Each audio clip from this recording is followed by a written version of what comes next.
Ternyata lebih dari 50% orang usia di atas 40 tahun mengalami nyeri sendi.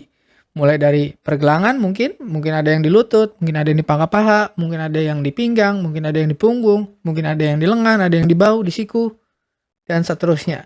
Nah, kalau Anda mulai mengalami nyeri-nyeri sendi setelah usia Anda mulai masuk 40, 50, kemudian 60, Anda tidak sendirian. Nah, apa itu nyeri sendi? Nyeri sendiri disebabkan oleh banyak hal. Secara umum adalah karena ada peradangan. Peradangan itu bisa karena autoimun, bisa karena asam urat, bisa karena cedera, dan sebagainya. Nah, kenapa penting mengatasi nyeri sendi? Karena banyak orang mengeluh jadi nggak bisa melakukan kegiatan sehari-hari, atau tidurnya terganggu, atau nggak bisa ngapa-ngapain nih dok. Aduh, mau jalan juga susah, mau berdiri susah, mau sholat susah gitu ya. Nah, tapi ada kabar baiknya apa? Yaitu nyeri sendi dari 50% yang tadi kena, 50%-nya bisa dikurangi tanpa obat kimia.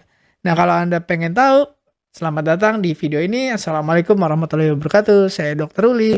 Kita akan bahas di video ini gimana tips mengatasi nyeri sendi tanpa obat kimia. Kalau Anda sudah siap, ayo kita mulai.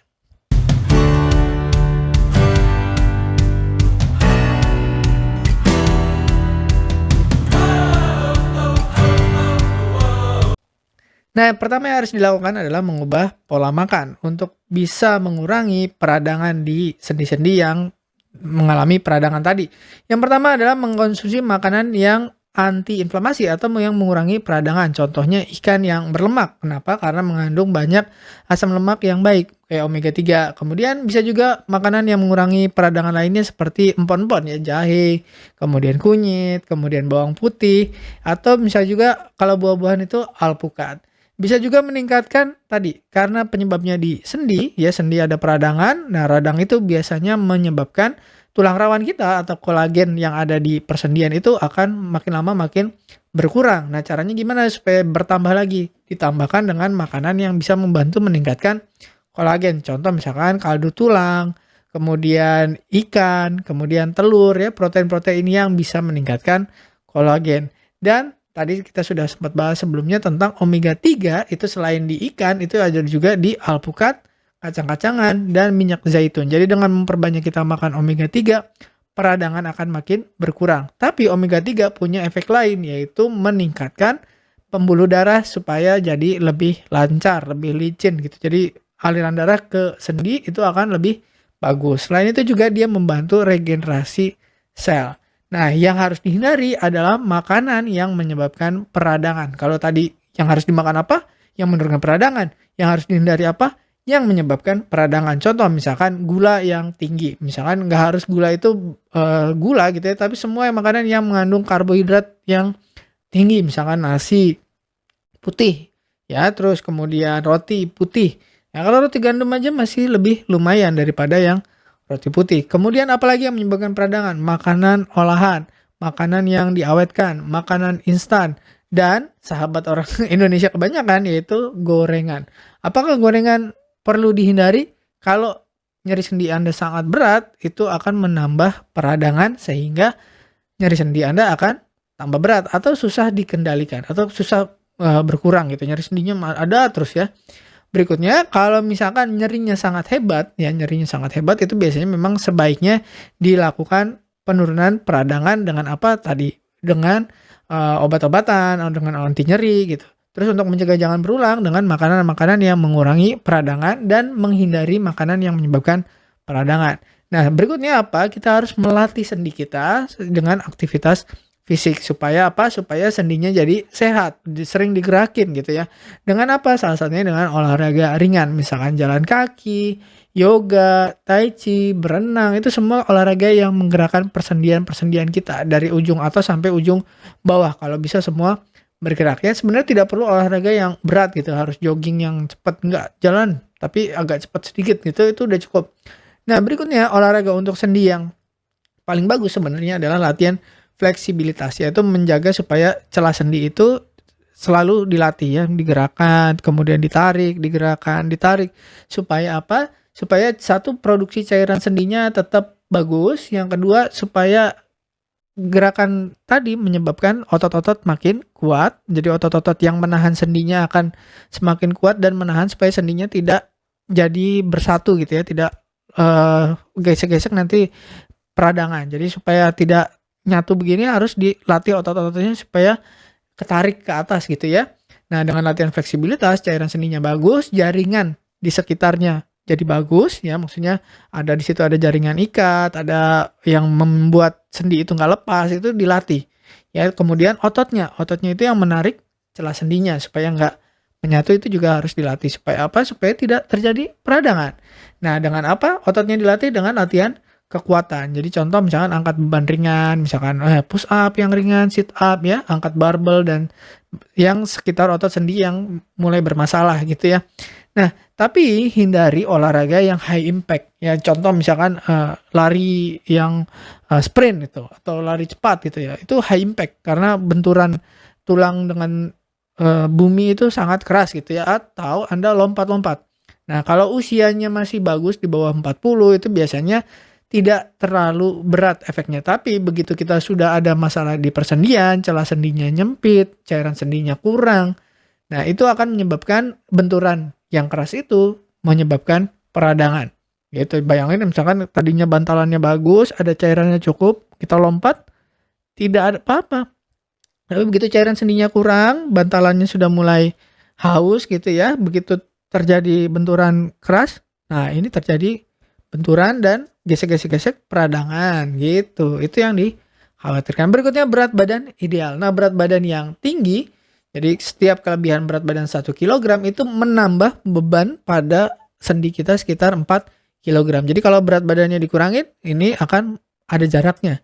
Semakin berat badan kita nambah, ini makin dekat jaraknya. Jadi makin gampang gesek-gesek. Jadi nggak heran bagi Anda yang overweight atau obesitas, itu masalah yang paling sering dikeluhkan itu adalah persendian, terutama sendi-sendi yang menopang berat badan, misalkan di lutut, kemudian pergelangan kaki, pangkal paha, atau di jalur tulang belakang ya, di tulang belakang, bisa di punggung, bisa di pinggang, bisa di daerah sepanjang tulang belakang itu. Apalagi kalau posturnya kurang bagus. Nanti kita bahas tentang postur ya. Sekarang berat badan. Gimana caranya supaya berat badan tetap stabil? Yaitu makan dengan satu, jenisnya dipilih yang baik, dua, jumlahnya atau porsinya harus bagus, harus balance ya antara karbohidrat, protein dengan sayur gitu supaya tetap stabil. Nah, berikutnya dengan olahraga. Olahraga itu membakar lemak sekaligus menjaga massa otot. Supaya apa? Supaya kalau ototnya berkurang itu biasanya digantikan sama lemak. Nah, berikutnya kalau lagi nyeri nih, lagi cedera, lagi sakit sendinya. Selain misalkan Anda mau pakai obat untuk meredakan nyeri, boleh. Ya, antiinflamasi, bisa misalkan diclofenac atau paracetamol atau ibuprofen atau apa ya. Yang tergantung misalkan Anda kondisi tubuhnya seperti apa, lambungnya aman nggak dan livernya aman nggak. Kita harus cek dulu sebenarnya ya, atau ditanya misalkan Anda lah yang tahu kondisi Anda sendiri. Ya, perlu minum obat yang ada menurunkan nyeri nggak atau enggak. Nah, kalau misalkan nih belum ada obatnya atau Anda tidak mau minum obat, boleh juga pakai apa? Kompres. Kompres apa? Kompres dingin. Nah, kompres dingin itu untuk persendian atau jaringan lunak. Tapi kalau untuk otot ya, kalau kompres dingin bagus mengurangi peradangan dan nyeri akut di sendi. Jadi kalau misalkan orang olahraga, cedera olahraga, nyeri sendi, pakai es. Nah, kalau Anda penyebabnya misalkan berat badan lebih atau memang ada osteoartritis atau memang posturnya kurang bagus, itu bisa dikompres dengan air dingin di daerah sendinya. Tapi untuk otot-otot di sekitarnya, kadang-kadang ketika kita nyeri sendinya udah berlangsung lama, itu otot-ototnya jadi kaku juga. Gitu. Karena apa? Karena menahan rasa sakit tadi. Rasa sakitnya kita nggak mau terlalu sakit sendinya, akhirnya kita menahan otot-otot di samping-samping jadi kram. Nah, kalau ototnya sakit juga karena kram, misalkan di lutut nih, berarti otot paha dan otot betisnya itu biasanya mulai keras gitu. Karena apa? Menahan rasa sakit tadi. Nah, itu kompresnya adalah kompres hangat untuk di daerah ototnya. Tapi kalau untuk daerah sendinya, gunakan kompres dingin.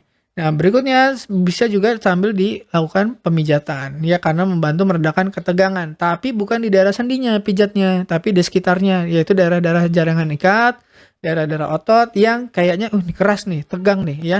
Jadi bukan di daerah sendinya. Karena apa? Kalau dipijat di daerah inflamasinya biasanya makin atau peradangannya makin berat gitu. Tapi kalau daerah sekitarnya itu kita bantu supaya rileks. Kalau rileks aliran darahnya jadi lancar gitu ya. Kayak otot misalkan terlalu keras, kalau kita kasih kompres hangat, kita pijit-pijit, itu aliran darahnya jadi lebih lancar. Aliran darah yang lancar membantu supaya peradangannya tidak terlalu berat gitu.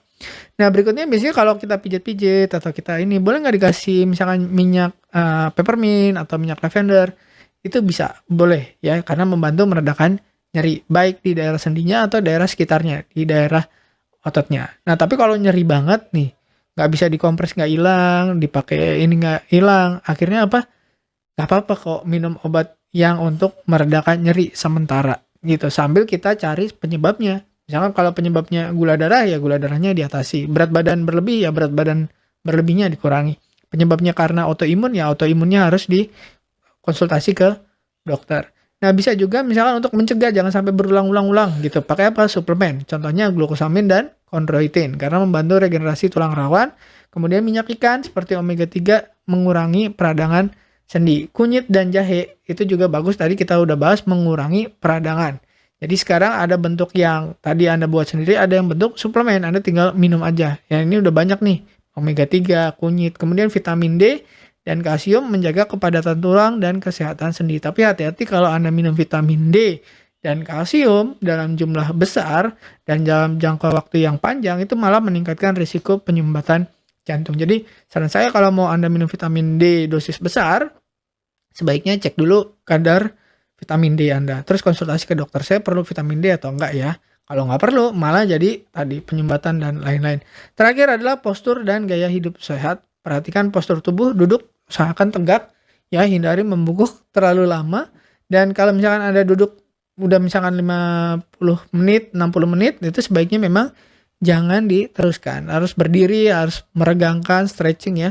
Terus kenapa? Karena tadi risikonya adalah sendinya kita lama tidak digerakkan, akhirnya terjadi penumpukan atau pengapuran ya, penumpukan banyak hal gitu ya. Terus sendinya aus, cairannya kurang, akhirnya jadi sakit sendi.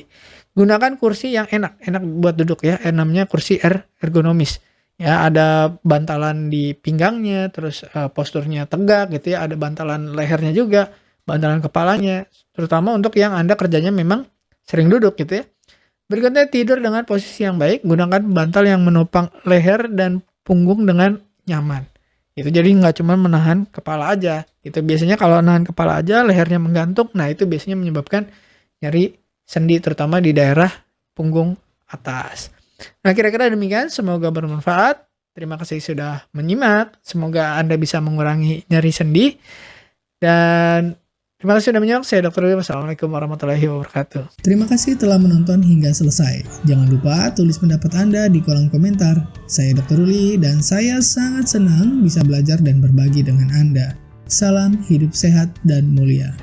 Jangan lupa tekan tombol like, subscribe, lonceng notifikasi, dan ikuti media sosial kami sehingga Anda tidak akan melewatkan ilmu berguna lainnya dari kami. Sampai jumpa di video berikutnya.